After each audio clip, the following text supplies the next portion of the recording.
Hi everyone, and welcome to Cooking with Cricket. Today I'm going to show you how I make my chocolate chip walnut chocolate cake. But what we're actually going to do is take a regular cake mix and doctor it up. So my mom actually made this cake the other day, and after we oohed and awed over it and said it was the best cake she ever made, she admitted it was from a cake mix that she doctored up. And so a lot of people, especially new cooks that are just starting out, don't know that you can actually doctor up cake mixes. So let's get started. I've gotten just a chocolate fudge flavored cake mix, and I'm going to add a 4-ounce package of just the instant pudding and pie filling chocolate. I'm just going to add that in there. That will help moisten it up and give it a good flavor. I'm just going to mix that in a little bit. Now I'm going to follow the directions on back of the cake mix where I add 3 eggs, just a half a cup of vegetable oil, and 1 1/4 cup of water. Now I'm going to mix everything together, and I'll bring you back when it's all mixed. Okay, the pudding helped to make this batter thick. Now, like in my chocolate chip cake, the batter was real thin, and if I'd added chocolate chips, it would have sank to the bottom.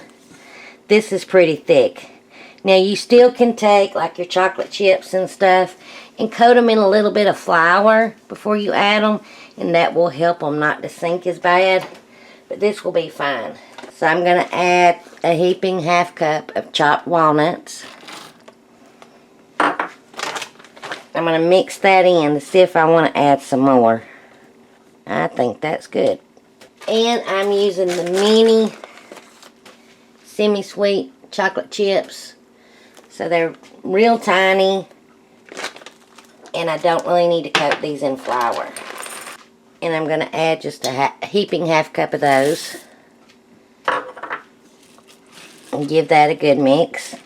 Now I'm baking mine in a bundt pan. This is going to be a bundt cake that we're going to drizzle the frosting over. So I've greased and lightly floured my bundt pan. And you'll need to do that with your cake pans. And bake it according to the package directions, or until you insert a cake tester or a toothpick and it comes out almost clean. We still want it to be a little moist. So I'll bring you back when it's done baking and it's cooling.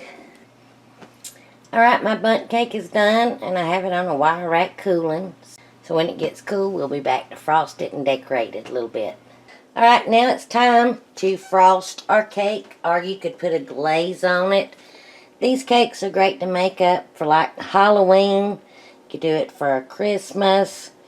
You know, you can put the white frosting on there and put some Halloween decorations on there at Christmas time. Make it look real Christmassy. But now, I'm just going to make it to eat now. But what I'm going to do is just use a can of vanilla frosting. I'm going to take some of it, heat it up in the microwave just to get it real thinned out. And then we're going to pour it over the top. Usually I make my own, but for just this little bit, canned frosting works great. So let me put mine in the microwave just for a few seconds, and then I'll bring you back. Okay, see, I have mine in a microwave safe bowl, and I just put about half the can in there for about 15 seconds. Now, I'm one that likes a ton of frosting with my cake. When my mom made hers, it was just some around the top. I mean, it was delicious. That cake was delicious. But I'm like, next time, give me some extra frosting on mine. But you can add as much or as little as you want.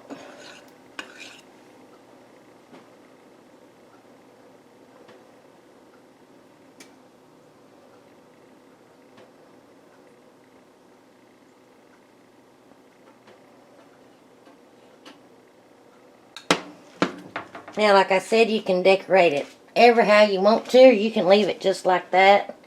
But I'm going to put some more of the chopped walnuts on top. And that'll show what we have inside the cake too.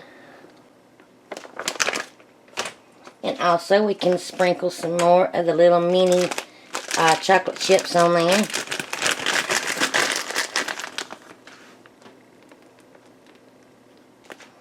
Now look at that, ain't that pretty?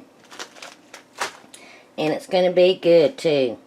So I'm going to let the icing set back up just a little bit, and I'll bring you back and we'll try a bite. Here's my slice of cake to try. It is so delicious and so moist on the inside. And as you can tell, the walnuts didn't all sink to the bottom of the cake. And I can still see the little miniature chocolate chips all in it. So this cake is delicious. So just turn your box cake mixes into something special. And it is so good, and you can make these. They're quick and easy to make for the upcoming holidays or anytime you want some cake. So thanks for watching. If you like this recipe, please give me a thumbs up. Comment, because I love hearing from you. And until my next video, I hope you enjoy. Bye, y'all.